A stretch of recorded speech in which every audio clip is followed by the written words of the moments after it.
والصلاة والسلام على رسوله النبي الكريم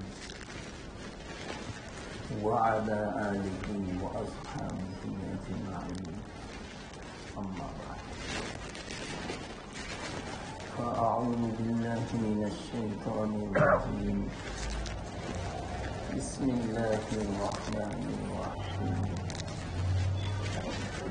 نساؤكم حرث لكم.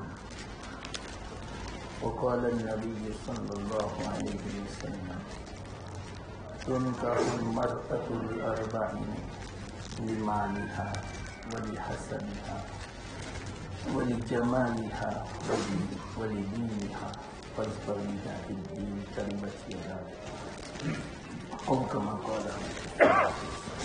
صدق الله مولانا العظيم وصدق رسوله النبي الكريم. محترم دوستوں، بزرگوں، نکاح کی مجلس ہے آج انشاءاللہ جمعہ کے بعد. اسی نسبت سے یہ میں نے ایک آیت کا ٹکڑا تلاوت کیا اور ایک حدیث. اگر آدمی اس آیت پر غور کرے اور حدیث پر، انشاءاللہ اس کی زندگی پرسکون ہوگی. اس پر جو غور کرنے کے بعد عمل ہو. ایسے اشارے ہیں اس میں.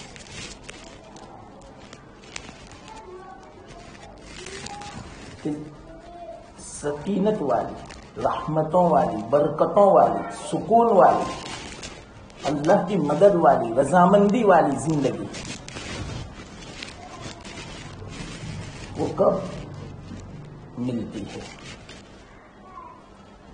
اگر ہم اس پر عمل کریں.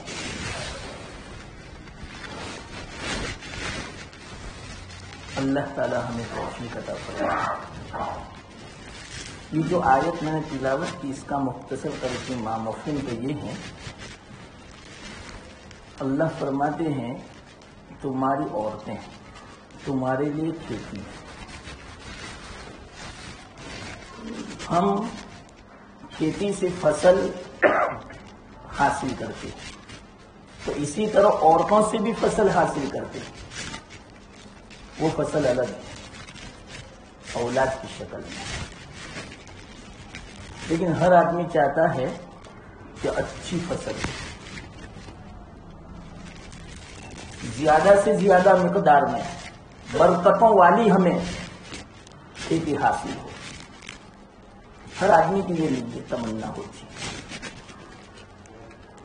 تو اسی طرح عورت کو بھی اللہ تعالیٰ نے کھیتی سے تعبیر فرمایا. اس سے بھی فصل ملتی ہے اولاد کی شکل میں.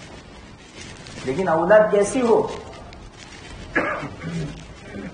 اچھی، نیک، صالح، فرما بردار، جو زندگی میں بھی آنکھوں کی ٹھنڈک بنے اور مرنے کے بعد صدقہ جاریہ بنے. یہ ہے اچھی فصل اولاد کی شکل میں. اور سب سے بڑا سرمایہ انسان کا اولاد، اولاد کا وجود. اسی بنا پر یہ نکاح کا سلسلہ اللہ تعالیٰ نے رکھا ہے. نکاح کے بغیر بھی اولاد تو مل جاتی ہے، لیکن وہ اولاد نہیں کہ جو آنکھوں کی ٹھنڈک بن سکے، بلکہ وہ اللہ کی ناراضگی کا سبب ہوتا ہے، جس کی بنا پر دنیا میں فساد عام ہو جاتا ہے. اب جب دنیا میں فساد عام ہو جائے تو دنیا کو اللہ باقی نہیں رکھتا، اور اللہ کو دنیا باقی رکھنی ہے. اور باقی کیسے رہے گی؟ ایک حکمت نکاح کی یہ ہے کہ اس سے دنیا کا بقا ہے. نکاح کے ذریعے سے انسان ہے تو دنیا ہے، انسان نہیں ہے تو پھر جانوروں کی بھی ضرورت نہیں، آسمان اور زمین کی بھی کوئی ضرورت نہیں، کسی چیز کی ضرورت نہیں. یہ جتنے بھی کائنات کی چیزیں ہیں وہ سب انسان کے ہیں. لیکن وہ کیسی انسانیت ہونی چاہیے جو اللہ کی فرما بردار ہو، والدین کی بھی آنکھوں کی ٹھنڈک بنے. تو ایسی اولاد اچھی فصل ہے. عام طور پر علماء فرماتے ہیں اس آیت کے ماتحت میں کہ اللہ تعالی عورت کو کھیتی سے تشبیہ دیتے ہیں کہ کیا مناسبت ہے دونوں میں. بہت بڑی مناسبت ہے کہ عام طور پر اچھی فصل ہمیں کب میسر ہوتی ہے؟ جب کہ زمین اچھی ہو اور اس کے بعد بیج بھی اچھا ہو، کھوکھلا نہیں ہونا چاہیے، سڑا ہوا نہیں ہونا چاہیے.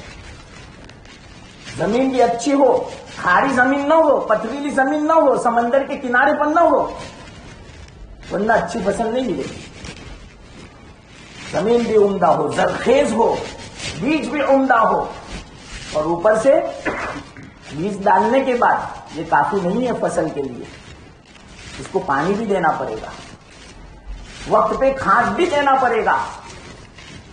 اور یہ بھی کافی نہیں ہے بلکہ اس کے بعد اس کی دیکھ بھال بھی کرنی پڑے گی، نگرانی بھی کرنی پڑے گی. اگر جھاڑ جھنکار ہے اس کے آس پاس میں تو اس کو صاف کرنا پڑے گا. اگر جراثیم ہے، کیڑے مکوڑے ہیں، اس کو ختم کرنا پڑے گا. تب جا کے اچھی فصل ملتی ہے. یہ 4 چیزیں ہیں. علماء فرماتے ہیں کیا عجیب اللہ تعالیٰ نے تشبیہ دی عورت کو کھیتی کے ساتھ کہ اگر یہ 4 چیزیں ہوگی ہماری زندگی میں، ہماری عورت میں اور ہمارے اندر، تو انشاءاللہ العزیز اولاد کی شکل میں اچھی اولاد ہمیں ملے گی. یاد رکھنا سب سے بڑا مسئلہ اس زمانے میں ابھی فی الحال اولاد کا ہے. ساری دنیا جتنے بھی مسلمان خلاف ہیں سب کی ایک ہی کوشش ہے کہ کسی بھی طرح مسلمان کو اسلام سے برگشتہ کر دیا جائے، ان کے اولاد کو، ان کے بچوں کو مرتد بنا دیا جائے. کوششیں چالو ہیں. اگر آپ کو معلوم نہ ہو تو معلوم کر لینا. بڑے خطرناک حالات ہیں. ایک بہت بڑے مولانا ہمارے ہندوستان کا سروے کرتے ہیں، وہ فرماتے ہیں 6 لاکھ نوجوان لڑکیاں مرتد ہو چکی ہیں. وہاں سجاد صاحب کہ مسلمانوں غفلت میں نہ رہو، ہماری یہ جو نسل ہے ارتداد کی طرف جا رہی ہے. اخلاقی اعتبار سے تو مرتد ہو چکی ہے، سوچ کے اعتبار سے، ذہنی فکر کے اعتبار سے مرتد ہو چکی ہے. آج ہماری اولاد کی سوچ کیسی ہے بتاؤ؟ اسلامی نہیں ہے، دنیاوی ہے، دنیاوی ترقی کی ہے، اللہ کی رضامندی والی، سنتوں والی زندگی کی وہ سوچ نہیں رہی. اب یہ تو کئی سالوں پہلے انگریز نے کہا تھا. یہاں ہندوستان جب چھوڑا تو یہی کہا تھا انگریز نے کہ کوئی حرج کی بات نہیں، ہمیں نکال دیا، ہم انگریز یہاں سے نکل جائیں گے لیکن انگریزیت چھوڑ کے ہم جاتے ہیں. تمہارا یہاں کا رہنے والا باشندہ اگرچہ ہندوستانی ہوگا لیکن سوچ اور فکر کے اعتبار سے وہ انگلستانی ہوگا. یہ تو کب سے کہا تھا. آج کل ہماری اولاد کی سوچ کیسی ہے بتاؤ؟ یہ کیوں ہے معلوم؟ اصل بنیادی چیز یہ ہے، اللہ نے اشارہ فرمایا کہ تمہاری عورتیں کھیتی ہے، ذرا خیال کر لیا کرو. جس طرح اچھی فصل کے ہم متمنی ہوتے ہیں تو اسی طرح ہماری صحیح معنوں میں نکاح میں اچھی فصل نیک اولاد ہے. تو وہ نیک اولاد کم میسر ہوگی، اس کے لیے پہلے سے تیاری کرنی پڑتی. زمین میں ہم بیج ڈالنے سے پہلے کیا کیا ہم نہیں کرتے، کتنی محنت کرتے ہیں. زمین کو فصل اگانے کے قابل بناتے ہیں، ہل چلاتے ہیں اور جو بھی نقصان دینے والی چیز ہوتی ہے پہلے سے اس کو پہلے دور کرتے ہیں. پہلے زمین کو ہموار کرتے ہیں, زمین کو بہترین ہم بناتے ہیں. تو عورت یہ زمین ہے ہماری, تو یہ بہترین ہونی چاہیے. لیکن بہترین کون سی زمین, کس اعتبار سے بہترین؟ شریعت نے کہا, حدیث سے پتا چلا وہ بہترین کون سی ہے, دین کے اعتبار سے. کہ دینی اعتبار سے وہ بہترین ہونی چاہیے. پھر بعد میں دیکھنا کیسی فصل اللہ تعالیٰ عطا فرماتے ہیں. عمدہ فصل, سکون والی, آنکھوں کی ٹھنڈک والی, اور مرنے کے بعد بھی یہ اولاد ہمارے لیے صدقہ جاریہ بنے گی, مغفرت کا سبب بنے گی, ہمارے لیے دعائیں مغفرت کرے گی.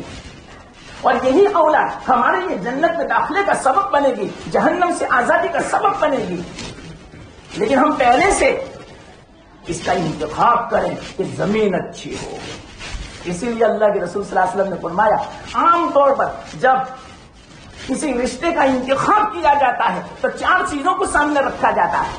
یا تو مال کو سامنے رکھا جاتا ہے, یا تو حسن و جمال کو سامنے رکھا جاتا ہے, یا تو خاندان کہ بڑا اونچا عزت والا حسب نسب والا ہے یہ خاندان, اس کو سامنے رکھا جاتا ہے, یا تو چوتھی چیز دینداری کو سامنے رکھا جاتا ہے.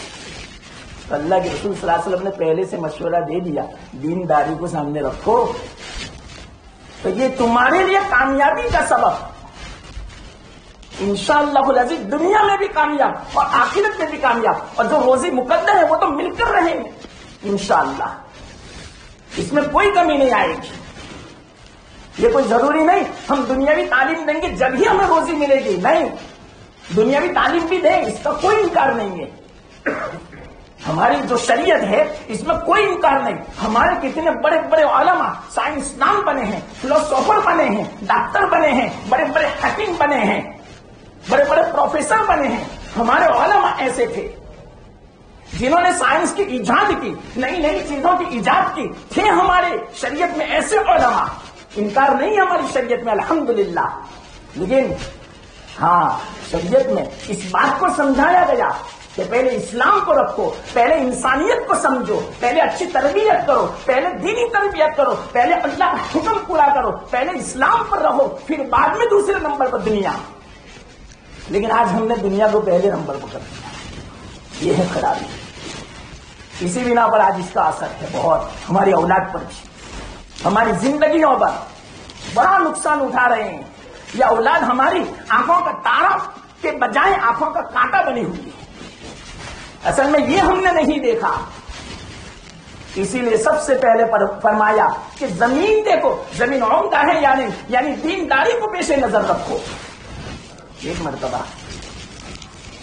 ایک بہت بڑے اللہ والے, وہ تو بعد میں پتا چلا کہ بہت بڑے اللہ والے ہیں, شروع میں نہیں پتا چلتا کہ اللہ کا یہ برگزیدہ بندہ ہے. جن کا نام تھا وہ تو غلام تھے, ترکی ایک تاجر تھا, ان کے یہاں غلامی کر رہے تھے, نوکری کر رہے تھے, جن کا نام تھا مبارک. جیسے کہ ماشاءاللہ ابھی جو 2 دلہا ہے ان کے ابا کا نام بھی مبارک ہے. اس نسبت سے میں مختصر واقعہ بھی سنا ہوں کہ وہ مبارک کیسے تھے. وہ خدمت کرتے تھے. ان کا جو مالک تھا باغ کا, ایک مرتبہ باغ میں آئے, انہوں نے کہا کہ کوئی پھل مجھے ذرا کھلاؤ. تو وہ پھل توڑ کے لائے تو کچا نکلا اور بے ذائقہ تھا, تو اتنا لذیذ نہیں تھا. دوسرا توڑ کے رکھا, وہ بھی ایسا نکلا. تو آقا ذرا ناراض ہو گیا کہ مبارک کتنے سال ہو گئے کھیت میں, اس باغ میں, آپ کو اتنا بھی پتا نہیں کہ یہ پھل کیسا ہے, یہ میٹھا ہوگا, یہ کچا ہوگا, یہ کڑوا ہوگا, یہ بے ذائقہ ہوگا, اتنا بھی آپ کو احساس نہیں. کیا عجیب جواب دیا مبارک نے. انہوں نے کہا آقا آپ نے مجھے باغ کی نگرانی کے لیے رکھا, باغ کی خدمت کے لیے رکھا, پھلوں کو چکھنے کے لیے نہیں رکھا. آج تک میں نے ایک پھل چکھا نہیں. کیسا امانت دار ہوگا, کیسا دیانت دار ہوگا. یہ ہے دینداری. اپنی بچیوں کے لیے ایسے دیندار لڑکوں کو تلاش کرو, اور اپنے لڑکوں کے لیے ایسی دیندار لڑکیوں کو تلاش کرو، بہت واقعات ہیں کتابوں میں.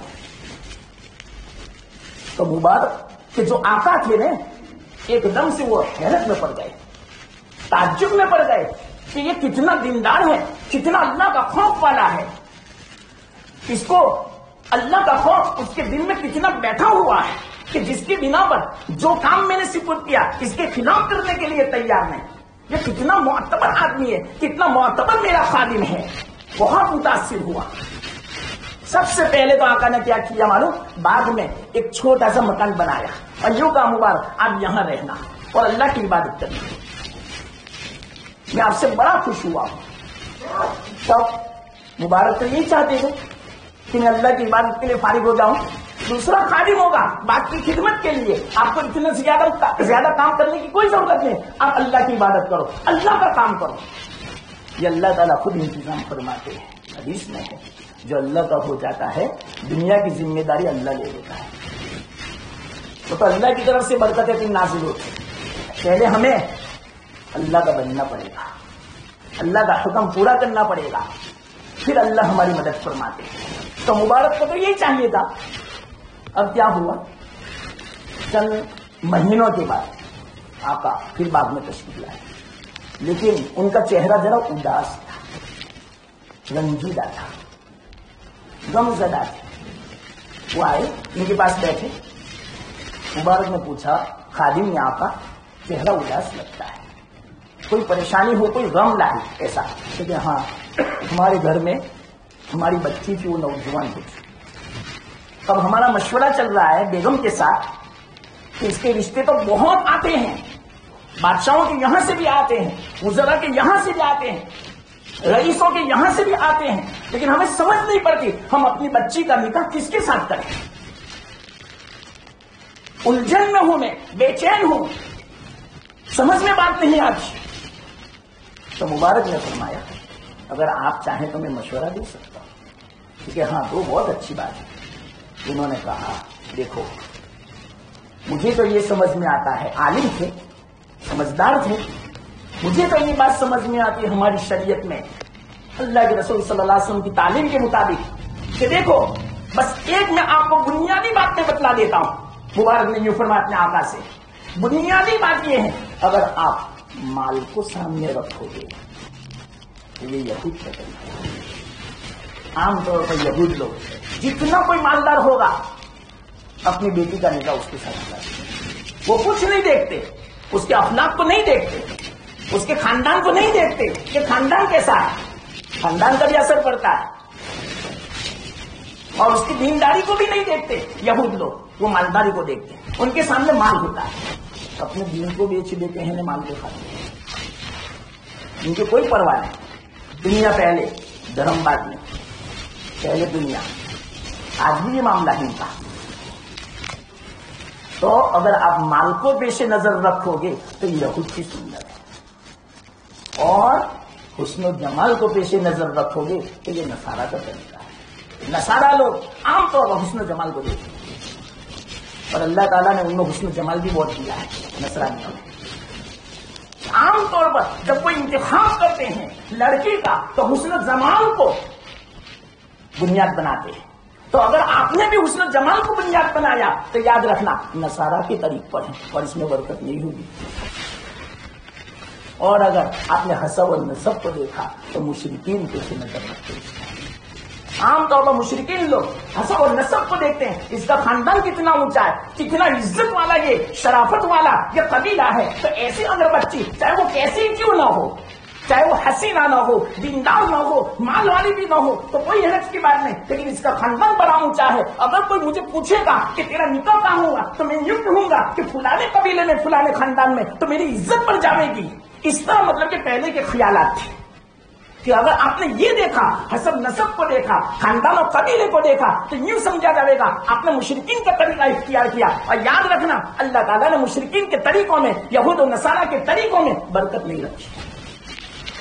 اور برکت کا نہ رکھنے کا مطلب کیا؟ نکاح کے جو برکات ہیں، نکاح کے جو فوائد ہیں وہ حاصل نہیں ہوں گے.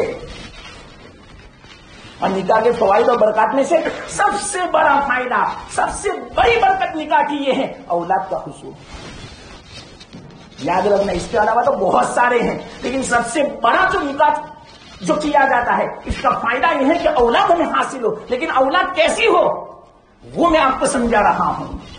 جو ایسے زمانے میں جو ارتداد کا زمانہ ہے، جو اسلام پر حملوں کا زمانہ ہے، ایسے زمانے میں وہ ڈٹ کے مقابلہ کرے ارتداد کا، کفر کا، شرک کا، ہر چیز کا، چاہے کتنی ہی مطلب کہ ٹیکنالوجی آ جاوے لیکن اس کا مقابلہ کرے اور اپنی اسلام پر باقی رہے، جمع رہے، ڈٹا رہے۔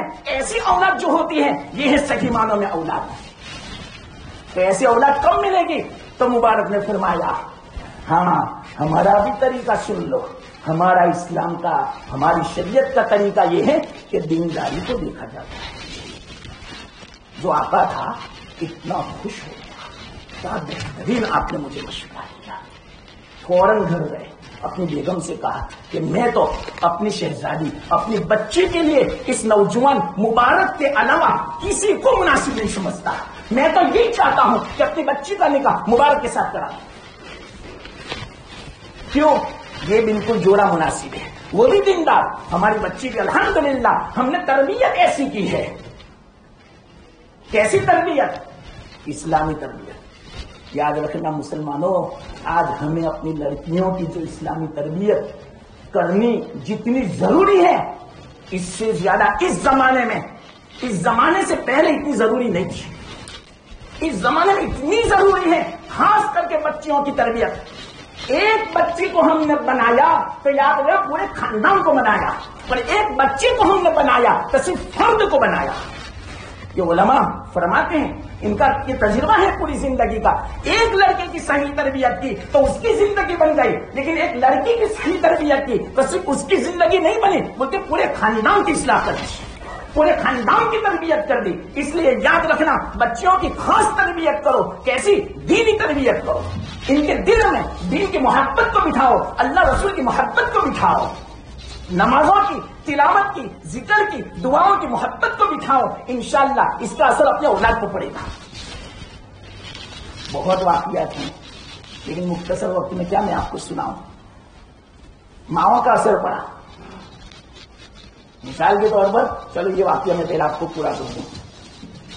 یہاں تک کہ بیگم کو کسی بھی طرح تیار کر دیا، بیگم نہیں چاہتی آپ کیسی بات کرتے ہو، ہمارے خادم کے ساتھ، ہمارے غلام کے ساتھ ہماری شہزادی کا نکاح ہو۔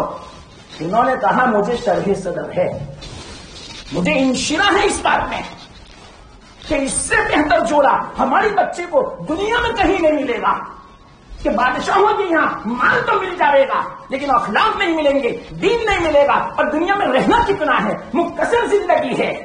میری بات سن لو، انشاءاللہ العزیز ان کے ساتھ جو نکاح ہوا تو دنیا بھی کامیاب ہو جائے گی، اور دنیا کے بعد آخرت کی جو ہمیشہ کی زندگی ہے انشاءاللہ العزیز اس میں بھی کامیابی ہوگی۔ اور ہمارا مقصد مال نہیں ہے، اللہ نے ہمیں بہت مال دیا ہے، اور ان کے مقدر میں جو مال ہوگا اللہ اس رشتے کی برکت سے دنیا سے بھی اللہ نوازیں گے۔ تو سمجھ کسی بھی طرح شوہر نے سمجھا دیا، بہت سمجھانا پڑا۔ آج کل ہم نہیں سمجھاتے اپنی عورتوں کو، جو کہاں مان لیا۔ شریعت کے خلاف اگر نکاح ہو رہا ہے، ان کے مشورے ہو رہے ہیں، وہ کہتے کہ نا ایسا ہونا پڑے گا، ایسا کرنا پڑے گا۔ ابھی ہفتہ پہلے ایک آدمی نے مجھے پوچھا کہ مولانا یہ جو نکاح کی جو دعوت ہوتی ہے کہ لڑکی کی طرف سے دعوت ثابت ہے؟ میں نے کہا دیکھو سنت تو نہیں ہے، ہاں وہ ایسے مہمان آ جائے کھلانا چاہے سنت کے نیت سے نہیں بلکہ ایسے تو وہ بات الگ ہے، ورنہ سنت نہیں۔ پھر انہوں نے کہا کہ گھر والے یوں کہ ٹیبل اور کرسی بھی رکھنی پڑے گی۔ میں نے کہا کیوں؟ کہ وہ لکھنے کے لیے۔ میں نے کہا یہ شریعت کے بالکل خلاف ہے، یہاں تک کہ آج کل کے ماحول کے اعتبار سے یہ حرام ہے۔ کیوں؟ یہ قرضہ ہے، اور قرضہ کس طرح چکاتے ہیں؟ انہوں نے 100 لکھا ہے تو 150 لکھانے پڑتے ہیں، یہی قرضہ ہے۔ بہت مسائل ہے، پھر جس کو پوچھنا ہو بعد میں پوچھ لینا، میں تفصیل سے سمجھاؤں گا، ابھی وقت نہیں اتنا۔ تو اس طرح کی باتیں تو آپ ہی بتاؤ پھر کیا اثر پڑے گا۔ ہم تو نکاح کے ذریعے سے اس طرح ایک دن کا ہوٹل کھولتے ہیں، گویا دال چاول کھلا دیے، 200 روپئے وصول کر لیے، خرچہ ہوا 50,000 کا اور وصول کا 1,00,000 روپئے۔ اس میں کیا برکت ہوگی؟ یہ دعوت بھی قبول نہیں ہوگی، بلکہ یہ دعوت تو گناہ کا سبب بنا، اللہ کی ناراضگی کا سبب بنا۔ یہ تو سودی کاروبار ہوا، علماء نے سودی لکھا ہے اس کو، حرام لکھا ہے اس کو، اور اس کے بڑے مسائل آتے ہیں، وفات کے بعد بھی اولاد میں سب کو تقسیم کرنا پڑتا ہے. اسی لیے میں نے کہا اگر کسی کو تفصیل سے پوچھنا ہو بعد میں پوچھ لیں، انشاءاللہ میں پوری تفصیل سے سمجھاؤں گا یہ حرام کیوں ہے. تو کیا کہا آقا نے اپنی بیگم کو کسی بھی طرح سمجھایا. ہاں تو وہ آدمی مجھے کیا کرے کہ گھر کی عورتیں نہیں مانتی. میں نے کہا منواؤ، ان کو کہو کہ اللہ رسول ناراض ہوتے اس سے، اللہ رسول کی پہلے حکم کو پیش نظر رکھو تو انشاءاللہ برکت ہوگی. لیکن وہ نہیں منوا سکے. یہ بات ہے. تو یہ جو آقا تھے اپنی بیوی کو کسی بھی طرح منوا دیا اور مبارک کے ساتھ نکاح کرا لیا. کیا پھر کون پیدا ہوئے معلوم؟ اب بہت لمبی تفصیل میں نہیں جاتا. ان دو کا جوڑا ایسا خوشگوار تھا، برکتوں والا تھا. اللہ نے دنیا میں بھی ایسی برکتیں، اتنے واقعات ہیں ان کی برکتوں کے پورا رسالہ ہو جائے. اللہ نے اتنی دنیا دی، اکیلے 100 آدمیوں کو، ہزار آدمیوں کو حج کراتے تھے، سارا خرچہ اپنے ذمہ لیتے تھے. کتنے مالدار بنے. یہ اللہ کی طرف سے برکت ہوئی. اللہ کے حکم کو پیچھے نہیں رکھو. تو کیا ہوا؟ ان سے بچہ پیدا ہوا. کون بچہ؟ آج پوری دنیا ان کو یاد کرتی ہے.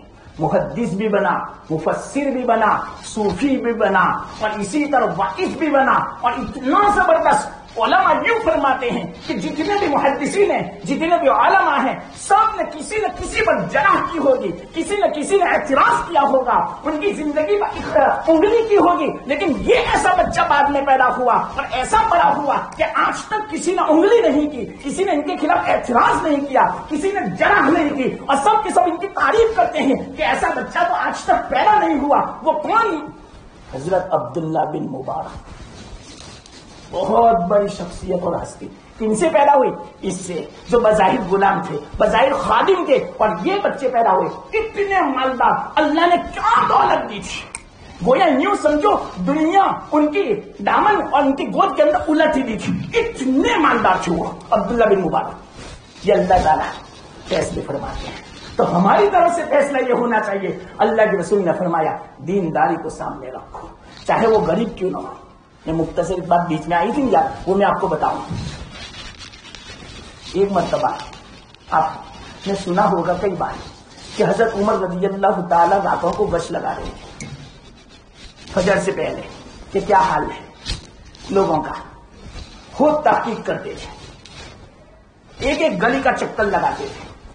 پھر ایک گھر میں سے آواز آئی کہ بیٹا دودھ میں پانی ملا دے. تو بیٹی نوجوان لڑکی تھی. انہوں نے کہا امی جان آپ کو پتا نہیں ہمارے امیر المومنین حضرت عمر جو ہے نا انہوں نے منع فرمایا ہے کہ اس طرح بھیڑ سے مت کرنا، دودھ میں پانی نہ ملانا. یہ خیانت ہے، یہ دھوکہ ہے، اس کی جو آمدنی ہوگی یہ حرام ہوگی، یہ مشتبہ ہوگی، پر اس کا اثر پڑتا ہے اپنی زندگی میں. حرام کا اثر پڑتا ہے تو مشتبہ لقمے کا بھی اثر پڑتا ہے. اس لیے اپنے آپ کو حرام سے بھی بچاؤ، مشتبہ لقمے سے بھی بچاؤ. عجیب عجیب واقعات ہے اس پر بھی. جس نے اپنے آپ کو مشتبہ لقمے سے بچایا واقعتاً ان کی اولاد اتنی نیک صالح بنتی ہے، ایسی فرما بردار بنتی ہے، ایسی عالم محدث اور ایسی مطلب کہ خادم دین بنتی ہے جس کی مثال دنیا میں نہیں ہوتی. کس کا اثر ہوتا ہے معلوم؟ مشتبہ لقمے سے بچنے کا. حرام تو بہت دور کی بات کہ جس میں شبہ ہو گیا کہ اس میں شبہ ہے، ہو سکتا ہے کہ یہ حرام کا ہو، مجھے اطمینان نہیں ہے اس رکنے کے اندر، اس کو بھی چھوڑ دو چاہے ایک وقت کا بھوکا رہنا پڑے. دیکھو پھر بعد میں اس کا کیا اثر پڑتا ہے اولاد کے اوپر. میں نے جو کہا تھا نا کہ نساؤکم حرث لکم، زمین اچھی ہو بیج اچھا ہو. بیج کیا ہے؟ نطفہ. اور نطفہ کس سے بنتا ہے؟ کھانے سے بنتا ہے. تو کھانا کیسا ہو؟ حرام سے بچا ہوا، مشتبہ لقمے سے بچا ہوا. تو وہ جو بیج بنے گا اتنا عمدہ بیج ہوگا کہ اس سے جو مطلب کہ فصل تیار ہوگی، اس سے جو بچے پیدا ہوں گے ایسے پیدا ہوں گے جو آپ کی آنکھوں کی ٹھنڈک بنیں گے. یہ فرمایا. دیکھو ایک مختصر آیت کا ٹکڑا ہے لیکن اتنی باتیں ہیں کہ میں بیان نہیں کر سکتا. تو حضرت عمر رضی اللہ تعالیٰ عنہ نے سن لیا. اپنے خادم سے کہا جو غلام تھے اپنا، ان سے کہا اس گھر کو نشان لگا دیا. صبح میں یوں کہا کہ جاؤ دونوں کو بلا لاؤ، بچی کو بھی بلاؤ اس کی امی کو بھی بلاؤ. آ گئے. امی کانپ رہی تھی. تو معلوم نہیں ہمارا کیا قصور ہوگا ہم نے کیا خطا کی ہوگی کہ امیر المومنین حضرت عمر بلاتے ایسے بڑے بڑے صحابہ ٹھرا جاتے تھے، کانپ اٹھتے تھے حضرت عمر کے سامنے. یہ تو عورت ذات تھی، اب یہ کانپنے لگے کہ کہا کیا ڈرنے کی کوئی چیز نہیں. ایک بات میں آپ کون ہیں؟ کیونکہ میں دودھ بیچنے والی ہوں. کیونکہ آپ جو رات کو بات کر رہے تھے اپنے بچے کے ساتھ، میں نے سنا بات کہ گھر میں آپ سنا ہے. نہیں، کوئی حرج کی بات نہیں. بچی نے تو منع کر دیا، کیونکہ بچی نے جواب دیا وہ میں نے اپنے کانوں سے سنا. بچی نے کیا کہا معلوم؟ کہ حضرت عمر نے منع کیا. تو اماں نے کہا کہ عمر تو ابھی اپنے گھر پہ ہوں گے، سوئے ہوئے ہوں گے، ان کو کہاں پتا چلے گا. تو بچی نے یہ جواب دیا کہ عمر تو سوئے ہیں، عمر کا اللہ تو سویا نہیں ہے. یہ دل میں لے آؤ، اپنے بچوں کو دکھاؤ کہ نوجوان بچی تھی، ان کے دل میں اللہ تھا، اللہ کا خوف تھا. انشاءاللہ العزیز کبھی وہ باہر کسی اجنبی سے باتیں نہیں کرے گی اگر دل میں اللہ کا خوف ہے تو. وہ کبھی غلط موبائل استعمال نہیں کرے گی اللہ کا خوف ہے تو. وہ نماز کے وقت میں نماز قضا نہیں کرے گی اگر دل میں اللہ کا خوف ہے. وہ کسی سے غلط تعلق قائم نہیں کرے گی اگر دل میں اللہ کا خوف ہے. تو سب سے پہلے اپنے بچوں کے دلوں میں اللہ کا خوف بٹھاؤ. اور اللہ کا خوف کب بیٹھے گا؟ سب سے پہلے ہم ان کی اچھی تربیت کریں، بچپنے سے تربیت اچھی کریں. نمازوں کی عادت ڈالیں، دعاؤں کی عادت ڈالیں، تلاوت کی عادت ڈالیں، اللہ کے واقعات ان کو سناوے، اللہ والوں کے واقعات سناوے، رسول اللہ صلی اللہ علیہ وسلم کی زندگی کے واقعات ان کو سناوے، سنت صحابیہ کے واقعات سناوے. پھر بعد میں دیکھنا ہماری اولاد کیسی بنتی ہے. آپ خوش ہو جائیں گے، دنیا میں بھی خوش اور آخرت میں تو ہے خوشی انشاءاللہ. تو جب یہ جواب سنا حضرت عمر نے فرمایا اس لیے میں نے تو بلایا، پھر سے مجھے سننا تھا.